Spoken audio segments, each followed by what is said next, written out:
imagination playing hooky, making something out of nothing. The need to express, to communicate, to going against the grain, going insane, going mad.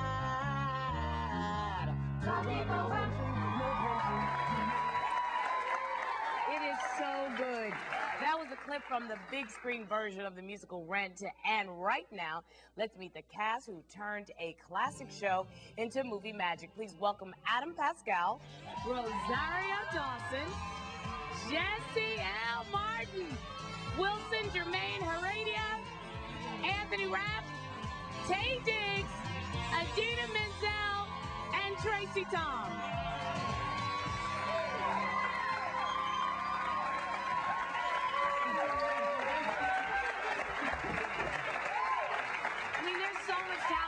Stage, I don't even know where to begin. The first thing I'm going to do is congratulate the 2 Tony Award winners that's on the stage.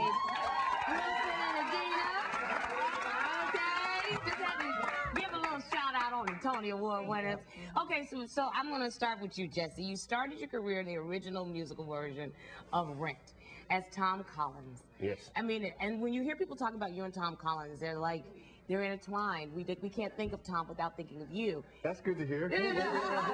So, but you know, a lot of us, Law and Order, right, is about Detective Green.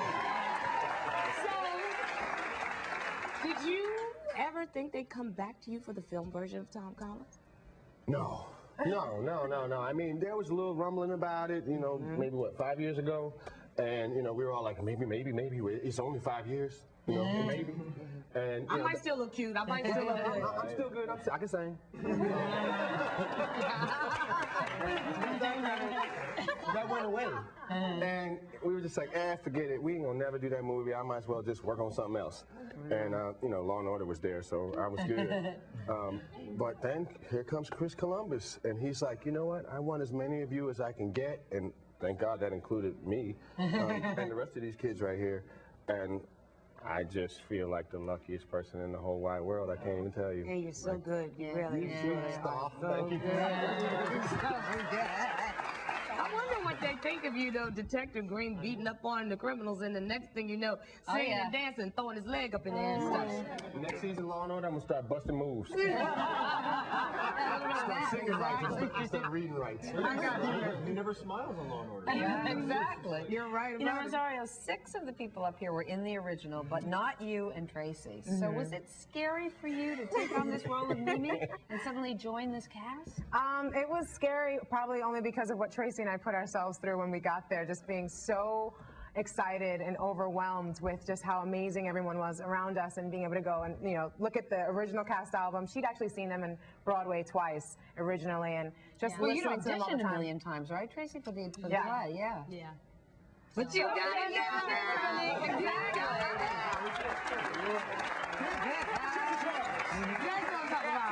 We just sit there and we just be like, you know, oh my God, that's Anthony, and oh my God, that's Adam, and they'd be singing, and then it would be like a pause, and they'd look over at us and be like, oh my God, it's our turn to sing. Sorry, Why do you think you finally got the role? Beyond the tenacity, there's talent, so. Oh, well, thank you. I think I just grew into it. I think I actually was too young. I was like 21, auditioning, like, but I can be a lawyer? Really? I can. They're like, no. No, you can't. Go to school. Go back to school. So I went to Juilliard instead because I didn't get in to Rent. So I went to Juilliard instead. Hey, what a loser I know. I went to Juilliard. And that's why I don't tell nobody. And Tay originated the role of Benny, who is the bad guy in the whole thing. They put it all on him. Well, he used to have heart. Then he married the rich girl, and all of a sudden forgot who he was. Is it hard to be the bad guy in all love? It was tough, especially watching them dance and scream and jump around on the tables. You know, they're having such a ball, and you know, sometimes I would feel a little bit like the outcast. But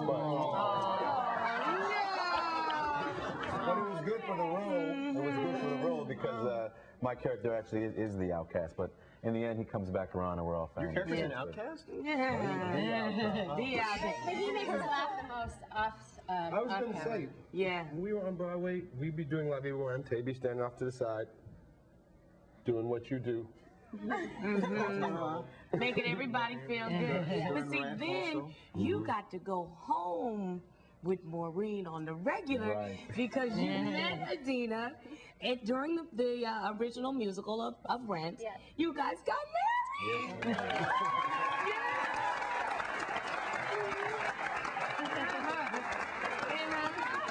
And Adina, as I explained earlier, has just become this big over-the-top superstar Broadway. Yes, indeed.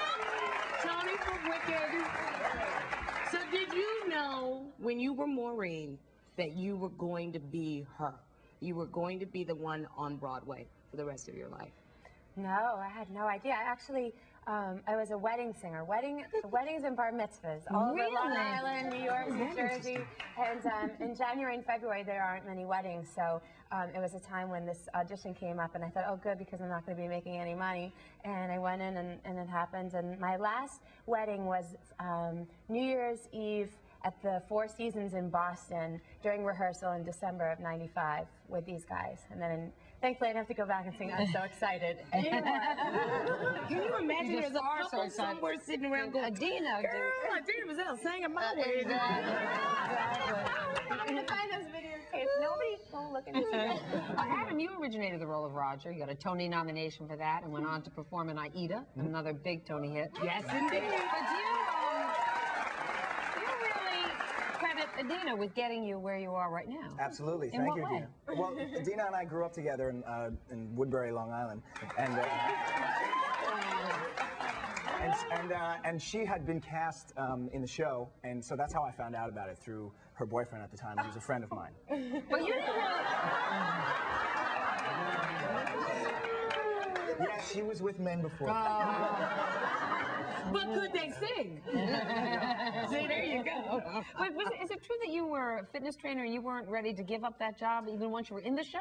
Well, yeah, I mean, even once we started performing off-Broadway, we certainly had no idea what it was to become. And at that point, it was only slated to be a 10 or 12-week run, and so, you know, we weren't making a lot of money in the show, and so I kept my job, and so I would work in the mornings and then go and we would rehearse all day. And then he trained me one day, remember? That was after I quit my job. Are you guys actually shocked at what it became? Because Anthony's not. Anthony said to me during a break during rehearsal back in the day, I said to him, "What are we doing? Like, I'm singing this love song to another woman, and I don't know." And he said, "I don't know, honey, but I just know it's something. It's going to be an event." I didn't think it was going to be 10 years on Broadway and big major motion picture. I thought it was going to be like, you know, like you go downtown and it's the thing that everyone goes to see. Anthony, you stayed with, because you originated Mark, and you stayed with the show the longest. How long were you actually with the show on Broadway? Almost 2 years, including off Broadway. And before that, I'd done the workshop a year before. So Mark is in your heart. I mean, you know Mark intimately. Yes. And one of the things that we all loved about Mark was that scarf. Yes. I mean, it became almost like a character, is the scarf.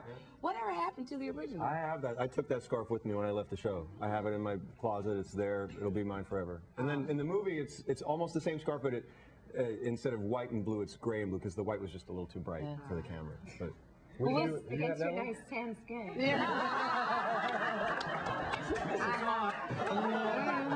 Well, Wilson, you had an interesting role, because 10 years ago you played Angel, an HIV-positive drag queen, okay? So were you a little hesitant or excited to put back on the stockings and the heels and the tights and dance on tables? I didn't mind actually wearing the outfit. The one thing that I wasn't really happy about was the heels. Oh. And it had nothing to do with how it looks, it's just how it feels after 12 hours. Well, it feels you won a Tony for your work, which is quite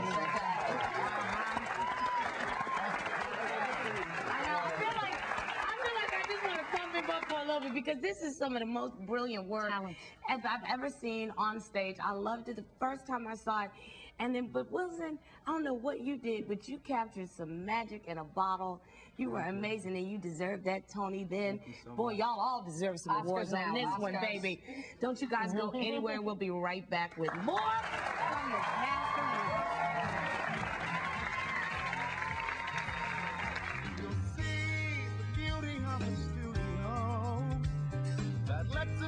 of work and get paid. With condos on the top, whose rent keeps open our shop.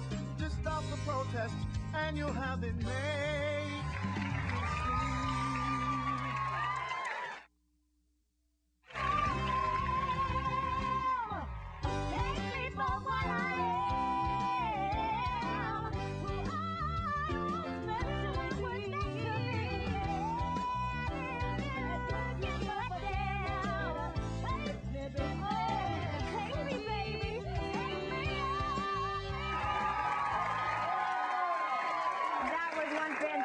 Clip from the musical Rent, and we're back with the cast who's bringing the classic musical back to the big screen. We also have some footage of the original 6 of you in the original Rent. Yes, we do. And I'm sure, yes, we do. We'd like to see some of that. Let's see that. Can we see some of that?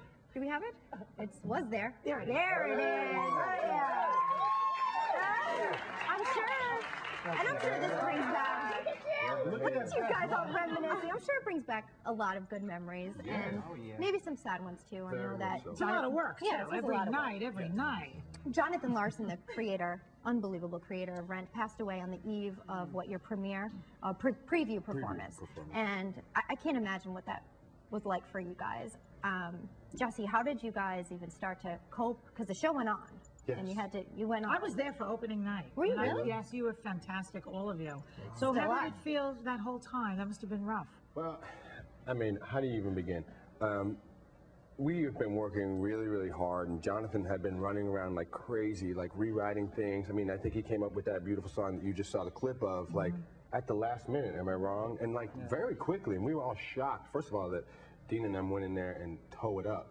But second, that he just threw that song together. And we had one preview and the dress rehearsal, and that evening Jonathan passed away. Yeah.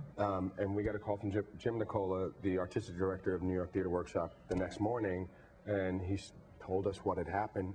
Of course, we couldn't believe that, and we all came to the theater, and we sort of sat around the theater for a really, really long time, not knowing what to do, what to say. Like everybody was kind of blown away. I mean, they're kind of really blown away. Yeah. And I don't know who suggested it, but somebody decided that we should at least sit down and sing the show that night and invite as many of Jonathan's friends and family as we could as sort of a memorial. Yeah. I mean, we didn't know what else to do. Like, we had to do something. So they sort of set it up conference style. Like, there were tables, and we sat down, and I mean, it was packed. I mean, it was full of Jonathan's family, full of Jonathan's friends. Everybody that had anything to do with Jonathan were there in the aisles, fire hazard, total. And we sat down at the table, and we started singing the show. The end of the show, if anybody, you guys all know the show, so in the end of the first act, we do La Vie Bohème, which happens kind of on this table. And we're sitting at a table, and it just felt so weird to just continue sitting there and singing the song. So I think it was you who was the first person who jumped up and actually got on the table. And we were like, oh, it's on. So like, we started throwing stuff off the table, and before you knew it, everybody was on the table. The audience was going crazy because you needed some kind of release. Started with Daphne. Is that Out Tonight.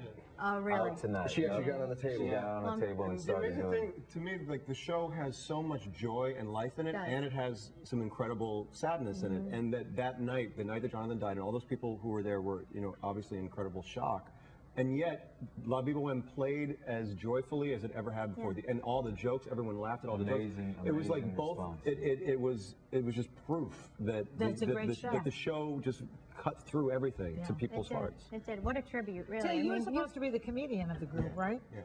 Jokester. Are you the comedian? The joke you play? I enjoy laughing. Did you put a joke on Christopher? I did. I hate telling. I'm gonna have Anthony tell the story. But didn't he, like, when you got the role on when Stella got her groove back? Is that true? Also, we need to know. Did he run around naked? Anthony? He plays practical jokes. I did. I was very excited, and I took off all my clothes and ran around the theater. During the Rent? It was during Rent? During Rent. Were these guys your witnesses? Yes. Yeah. See, that's what you start after. But that's what you call living in the moment. Exactly. He's in the moment. He's in the nude, but he's in the moment. Before you that we were working with Chris. What's up? I call it sexual harassment. Yeah. That's what I did call it when I called the producers union. I want to go back in time, actually, Adam, because you guys were, before you hit Broadway, you were in the small 100-person theater. You guys were talking about it before. And you never acted before. You find yourself on this small stage, and you're looking out in the audience, and who do you see? Well, you know, once the once the word got out of what was going on downtown and there was this great show, lots of famous people would come and see the show, and they were very close, just as close as your audience is right now. And I remember seeing Al Pacino in the audience. I remember seeing Steven Spielberg in the audience. Sitting on the stairs because there were no seats. Yeah. Spielberg was on the stairs? Pacino? Michael Corleone sat on the stairs?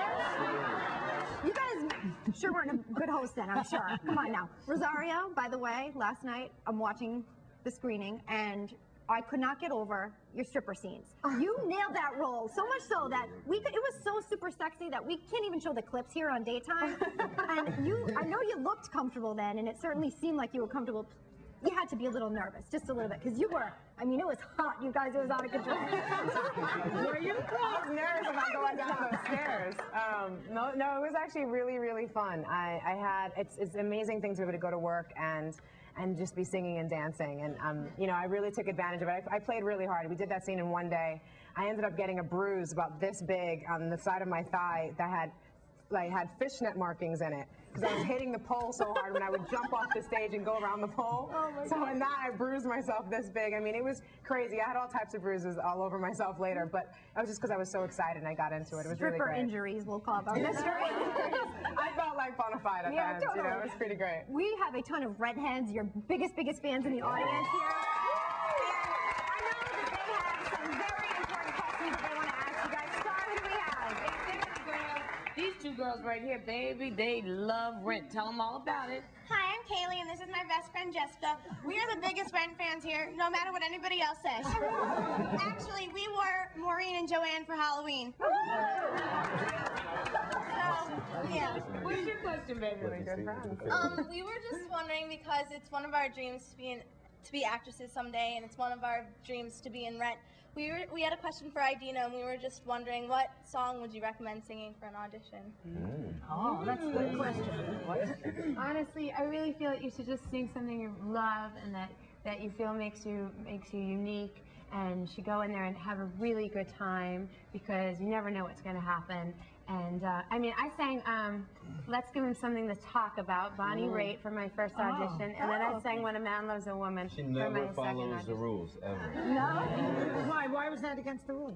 I'm just saying, when you go to school and whatnot, they give you usually like a list of show tunes to sing. I went to school for musical theater. All right, don't have a fight.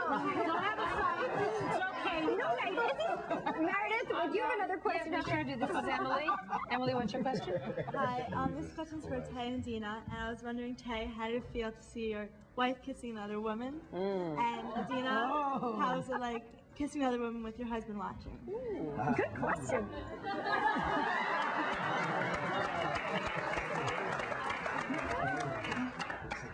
Does it turn you on? Is the real question.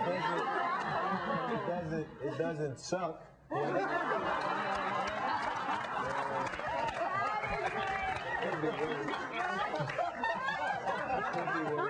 We are so excited to have you guys here, and we're more excited that you are sticking around. Guess what? We are not done with the cast of Rent yet. When we come back, they're singing another song.